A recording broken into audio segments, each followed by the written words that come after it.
Assalamualaikum warahmatullahi wabarakatuh. Selamat malam. Bertemu kembali dengan saya Ki Tunggak Wulung atau Ki Huda Muslim. Di sini akan saya jelaskan. Tadi saya menonton Dr. Rikatli dengan Gus Samsudin yang mengatakan penyakit medis ya, kanker contohnya gitu. Kata Gus Samsudin itu akibat ini sendiri. Saya menyetujui Gus Samsudin. Karena penyakit ini menurut saya 20% ini medis, yang 80% goib. Tapi jangan salah, goib itu dari mana? Bukan dari santet atau kesalahan orang atau disalahin orang, tapi dari diri sendiri. Karena saya dulu belajar juga ilmu kebatinan, ya ilmu goib lah ya. Entah bener entah enggak ilmu yang saya pelajarin. Intinya juga saya mempelajari ilmu kebatin itu dari tahun 98 dan terjun ke dunia pengobatan juga. Jadi seiring waktu berjalan, saya itu ada aja permasalahan yang tidak saya sadari. Suatu ketika saya itu bertemu dengan seseorang yang mempunyai keilmuan, tapi dia menyembunyikan keilmuannya di hadapan saya. Tapi saya terasa kalau dia itu mempunyai ilmu.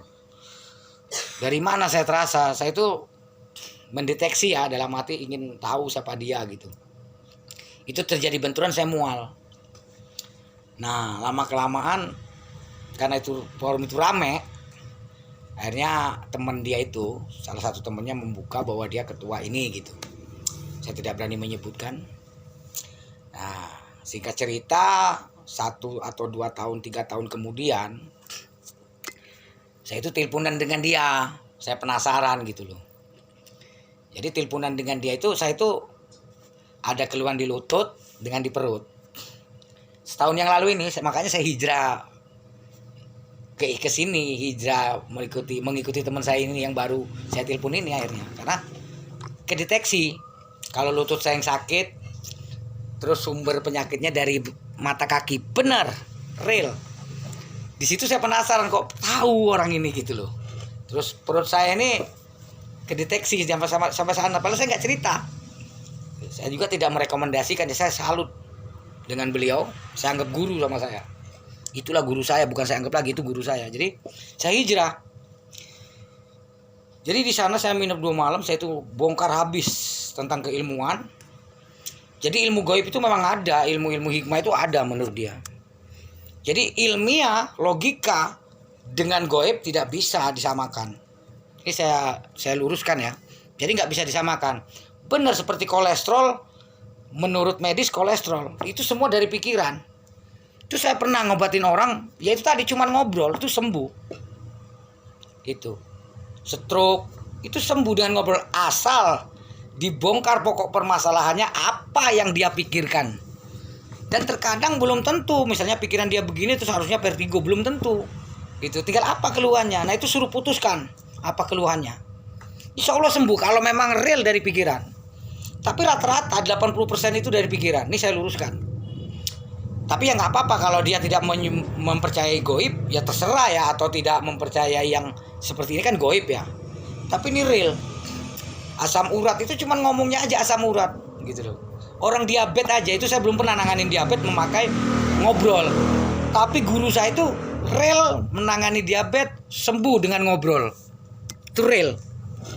Nah, jadi di sini bertentangan dengan ilmiah dan logika. Itu. Jadi lumayan sekarang dia nggak mencari pasien, kami memang tidak ada yang mencari, tapi biarlah datang sendiri, nggak mau mencari. Itu. Begitu buka terawangan, kami mencari terawangan enggak gitu loh. Kalau sekarang saya udah hijrah. Jadi di situ terasa. Misalnya di situ memang diberi petunjuk yang jelas lah. Misalnya saya ini mau berangkat kok hujan. Nah menurut dia coba minta petunjuk lagi.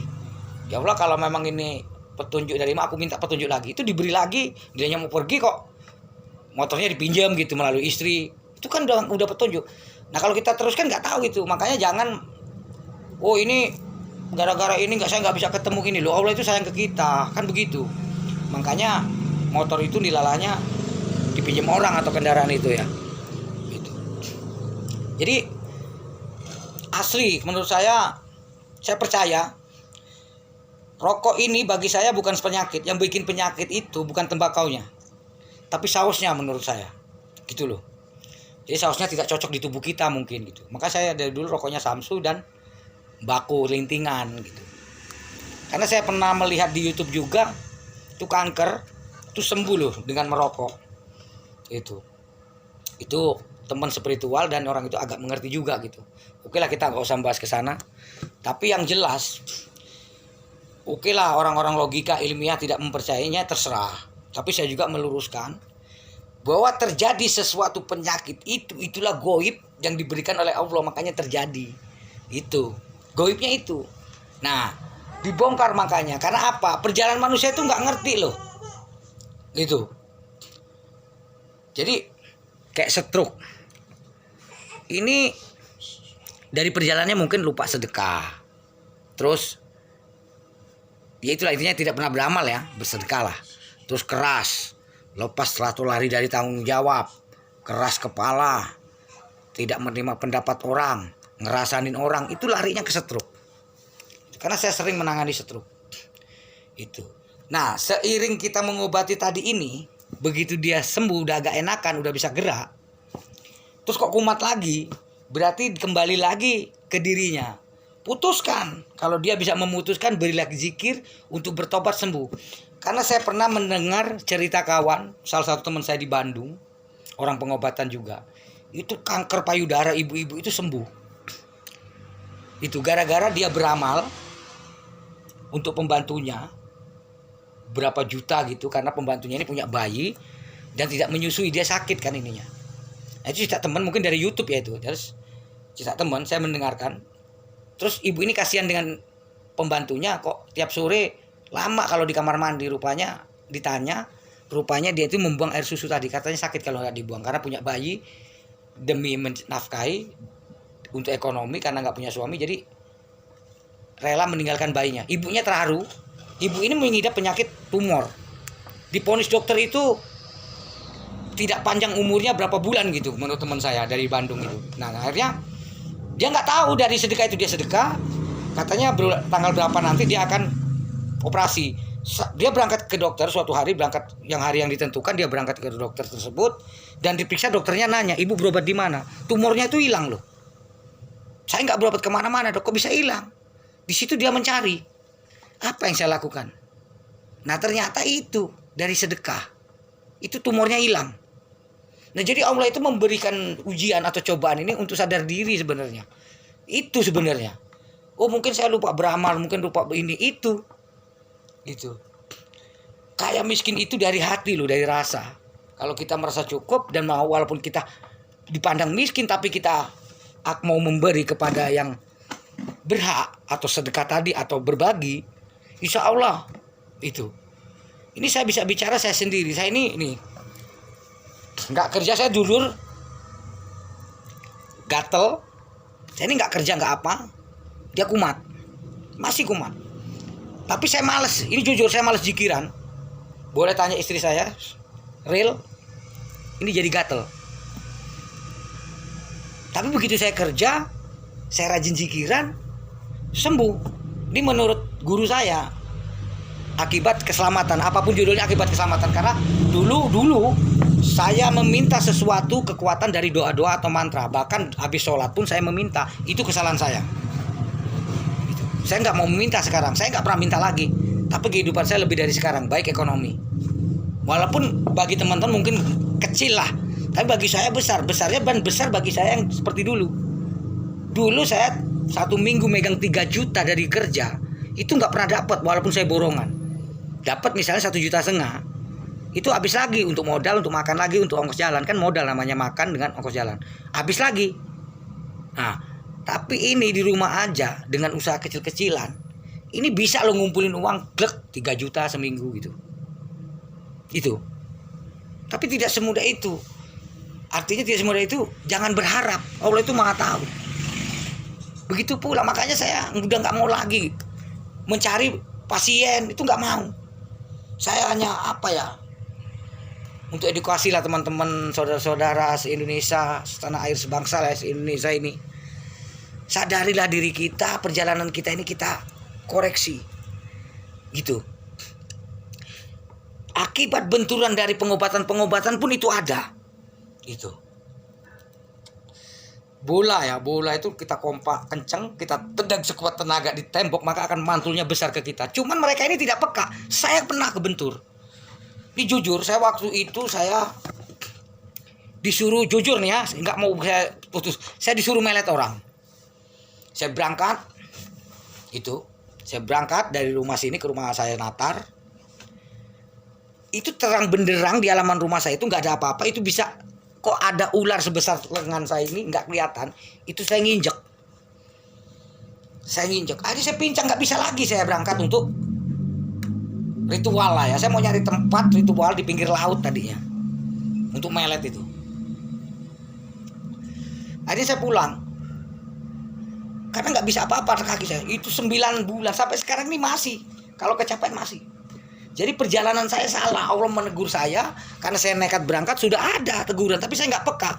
Begitu saya ketemu teman saya yang saya anggap guru itu, guru saya sekarang ini, dia bisa nebak gini, saya baru iya. Seperti itu perjalanan saya Pak, kata saya. Benar. Akhirnya saya berguru sama dia. Itu. Tapi di sini tidak ada ilmu kesaktian. Itu. Di sini tidak ada ilmu kesaktian kalau belajar dengan dia. Berdoa cukup habis sholat zikiran setiap malam. Lillahi ta'ala, tidak boleh meminta. Hanya mendoakan teman-teman atau umat, seluruh umat. Hanya itu. Gak ada permintaan, permohonan gak ada. Itu. Dan kalau mau minta ke diri sendiri boleh. Tapi bukan meminta, cuman ya Allah, kalau memang pantas aku minta dibikinkan rumah untuk anak dan istriku. Kalaupun pantas ya Allah. Itu cara saya. Tapi sehari-hari saya tanamkan keyakinan, saya yakin punya rumah. Ini Allah udah tahu, insya Allah kebuat rumah saya. Karena rumah saya seperti ini, papan nih, di Natar Bata Merah. Saya pengen punya rumah bagus di sini. Itu. Saya mohon doanya semoga saya kebikin rumah. Makanya saya ada pesulap merah, ada Gus Samsudin. Saya nggak pernah komen jelek-jelek di YouTube maupun di snack video ini. Saya nggak pernah jelek-jelek komennya. Itu. Saya selalu memberikan solusi-solusi. Jangan dibarengi dengan power-power. Jangan ini. Benar bagi dia belum tentu benar bagi orang. Walaupun benar bagi orang belum tentu baik. Dan benar sesungguhnya adalah milik Allah, itu menurut saya. Dan saya juga menerangkan kalau dukun santet yang sesungguhnya itu nggak bakal nongol. Nggak semudah itu mencari dukun santet. Itu. Nggak semudah itu. Kalau tahu itu dukun santet, wah zaman sekarang habis. Di demo orang, dibakar orang jelas. Kalau ada dukun santet. Mengaku saya punya dukun santet gitu. Wah zaman sekarang dibakar orang. Di masa jelas. Jadi nggak mudah cari dukun santet. Mencarinya payah. Itu. Nggak semudah membalikkan telapak tangan seperti nyari ini. Memang benar sih kalau ilmu-ilmu hikmah itu ada. Dan saya pernah juga ya ketipu. Pernah. Di salah satu perguruan ya. Di daerah Jawa. Saya pernah ketipu. Cuma saya nggak masalah. Sudahlah. Gitu. Uang bisa dicari. Karena perjalanan saya salah. Sebenarnya saya udah paham lah. Dulu belum paham. Saya nggak tahu, nyari terus. Sekarang udah paham dah, berarti kan itu memang suruh berhenti. Capek makanya saya udah nggak ngiler bahasanya dengan ilmu-ilmu siapapun yang di tayangan itu, udah nggak ngiler saya. Iya. Itu kalau ngomong terawang kan udah saya jelaskan kemarin. Saya belum percaya atau nggak percaya, tapi bingung gitu loh. Kalau duduk itu, dan kadang-kadang saya ini bisa ngelihat. Cuman orang nggak ngelihat, buat apa saya omongin, bingung. Tapi saya bisa ngelihat gitu loh. Kadang-kadang, enak ngerokok gini. Pernah saya ngeliat di sebelah sana, ada apa tuh, kayak selendang putih, saya terbang. Pernah kumpul orang 5, cuman 2 yang lihat saya dengan ponakan saya, bareng. Apa itu? Bareng. Apa itu? Yang 3 bingung, nggak ngelihat. Nah jadi bingung mau jelaskannya. Itu. Yang satu katanya kok merinding ya, cuman gitu doang. Gitu loh. Makanya saya nggak bisa memponis terawangan hoak atau ini, nggak bisa saya. Itu. Nah, itu. Makanya penyakit lah ya. Yang jelas bagi saya penyakit itu rata-rata dari goib. Goib itu dari ulah kita sendiri loh. Itu. Dari perbuatan kita sendiri. Mungkin kita lupa sedekah, mungkin kita kejam, mungkin kita sering ini. Itu jadi penyakit semua. Itu. Kesalahan-kesalahan kita yang dinilai Allah salah nih ya. Itu udah jelas jadi penyakit, ditegur lah kita. Itu makanya kan kebanyakan nih orang-orang miskin mana ada yang sampai apa ya, sakit parah ngabisin juta-juta, itu nggak ada loh. Paling sakit kalau mau mati bakal parah kasih mati sama Allah. Kalau menurut saya seperti itu. Itu rata-rata orang kaya loh yang aneh-aneh penyakitnya. Nih teman-teman nih kalau mau dicoba menggambar di bayangan di pikiran Anda, seperti saya dulu pernah, belum lama ini saya masuk ke dalam sesuatu. Jadi gini, saya melihat orang. Jadi kamu melihat orang terus bayangkan kamu itu jadi orang itu, orang susah. Kamu bayangkan di pikiran kamu, terus bayangkan, gambar. Terus seolah-olah kamu itu berontak. Dan gak kepikir kan kamu. Bagaimana cara menyikapi orang itu. Jadi bukan urusan kamu itu berpikir. Sakit otak belakang. Itu bisa sakit otak belakang. Itu real 2 hari loh saya. Jadi otak kepala belakang ini sakit. Ini parah udah. Biasanya kalau, contoh ngitung aja lah, ngitung. Misalnya kita pemborong bangunan bata ini membutuhkan sekian, karena saking banyaknya kita ngitung pusing. Atau teralis nih, baja ringan atau pagar teralis, ngitung besi ini banyak. Tak, belum ketemu kita teruskan kan pusing kita. Itu jadi penyakit kalau kita teruskan. Gitu. Makanya profesor-profesor itu kan ada yang botak tuh ya, karena nggak mampu sebenarnya. Itu. Coba hentikan. Dia taunya ilmiah aja, pusing. Oh ini memang waktunya rontok. Sebenarnya itu tadi nggak mampu diteruskan. Itu kan goib. Itu menurut saya. Disinilah kadang-kadang mereka nggak ini. Ya kalau memang ini bagus dan masuk akal, monggo di-share, diviralkan, terserah. Saya nggak butuh viral ini, tapi boleh. Jadi kayak Ustadz Faizar bilang, ya dengan siapa tadi ya, Denny Subargo ya. Nah itu ada, dia juga ada unsur jin menurut saya. Ada unsur jin. Boleh, kalau mau diviralkan, dia mau ngubungin kontak saya, kita sharing. Gitu. Dengan Ustadz Faizar. Nomor WA saya 0852 6890 8504. Saya lihat dia juga ada unsur jin. Itu. Dari mana nanti saya jelaskan kalau dia bisa nelpon saya. Saya tidak punya kontaknya. Ini saya kasih kontaknya. Gitu. Iya. Dari mana? Itu. Ini segala logika nih saya ini. Jadi begitu kita tingkat di fase ke atas, tingkat tinggi atau tangga yang ke atas, dia sudah merasa tinggi. Ini udah kena virus. Gitu loh. Udah kena ciri-ciri jin. Dia tidak mau turun ke bawah. Nah, itu. Apakah semua ustadz ini ya, apakah semua ustadz semua mengerti hadis, dalil ataupun tafsir? Enggak semua. Nah, kan? Jadi banyak yang dari ini kan gitu. Kalau saya mah nggak paham ya. Jadi saya pakai pengalaman saya yang jelas itu tadi. Saya membaca pikiran saya, membaca Ustadz Faizar, dia pun ada unsur jinnya. Yang kedua, ciri-cirinya dia melayani orang-orang untuk bertemu waktu dengan pesulap merah itu, sharing atau mencari kebenaran. Ini udah ciri-ciri jin. Seharusnya luruskan, gak usah panas. Saya nggak ada panas dengan pesulap merah, dengan Gus Samsudin. Kalau memang ini perjalanan mereka, pasti ada penyakit di tubuhnya. Entah diberi kekurangan harta benderanya dikurangin, atau dirinya diberi sakit, atau diperlihatkan melalui anak istrinya sakit, itu pasti. Begitu pula Marcel, keduanya intinya seperti itu. Kalau memang perjalanan yang salah, gitu. Itu menurut saya. Makanya saya nggak mau memponis, nggak mau menyalahkan. Dan gak mau membenarkan. Membenarkan nanti kata Allah salah gimana? Menyalahkan nanti kata Allah benar gimana? Saya takut. Itu. Makanya saya selalu meluruskan saja gitu. Memberikan pendapat-pendapat. Kalau mau dipakai gak dipakai terserah. Saya gak butuh dipercaya. Tapi teman-teman yang melihat video ini silakan buktikan. Kalau titenin atau amati orang, perjalanan orang. Salah satunya apa misalnya? Misalnya keras. Lihat. Gitu. Biasanya itu stroke. Kalau enggak vertigo. Kalau dia terlalu banyak keras dan ingin selalu dia menang sendiri, itu biasanya stroke dan vertigo. Silakan buktikan. Ya sudah, assalamualaikum warahmatullahi wabarakatuh.